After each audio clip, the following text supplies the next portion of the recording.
Now, the Morning Sprint, sponsored by Blue Dog RV.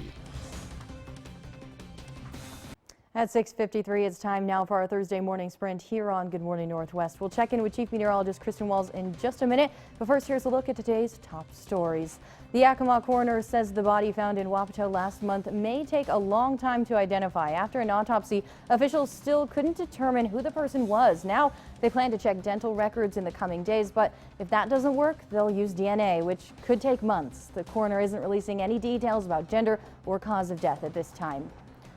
And police are looking for a violent Toppenish gang member. 18-year-old Rahima George is accused of taking aim at rival gang members in October. That has him wanted for 2 counts of first-degree assault and 1 count of illegally having a gun. Police also say he's linked to 2 Toppenish murder cases. George is 5'8" and weighs 140 pounds. He's lived in Yakima County all his life, but could be hiding on either side of the state. If you know where he is, call the number at the bottom of your screen and you could receive a $1,000 reward.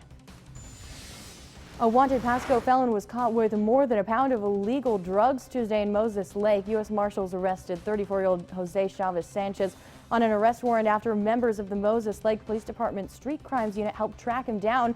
He was located at an apartment on Sunburst Court with 3 ounces of methamphetamine and 14 ounces of heroin in his possession, police said. Chavez Sanchez was booked into the Grant County Jail. A hiker fell down a trail and had to be rescued by the Kittitas County Sheriff's Office search and rescue team earlier this week. The woman was on the Rugged Tuck Lake Trail when it happened. 27-year-old Myra Stemmerman of Everett fell going down the trail and was injured. She wasn't able to get out alone, so volunteers with the Sheriff's Office used a horse to get her back to the trailhead. She was then taken to the hospital with non-life-threatening injuries.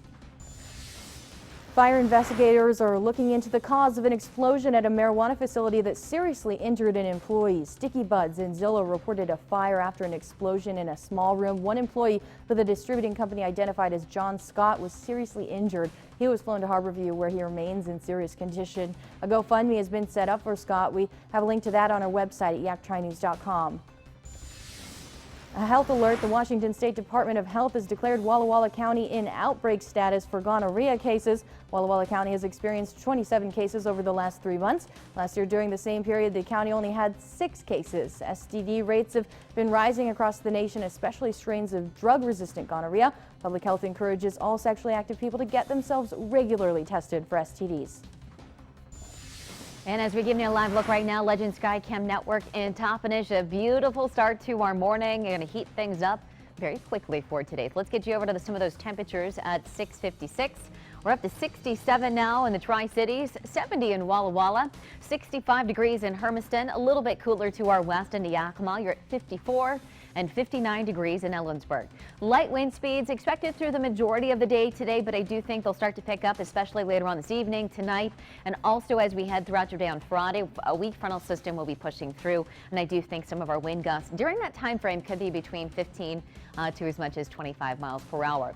Pretty quiet though right now around the Pacific Northwest. We're eventually going to have, as I mentioned, that front move through. You can see that front that is just offshore. It's expected to bring a lot of soggy weather to Seattle and Portland for your day on Friday. And for us here locally, mainly just some winds, but I can't rule out maybe an isolated rain shower to pop up maybe later tonight into early tomorrow morning, but the majority of the area will be staying dry. So here's a look at those numbers for today. It's going to be a hot afternoon with 97 in the Tri-Cities, 96 in Walla Walla.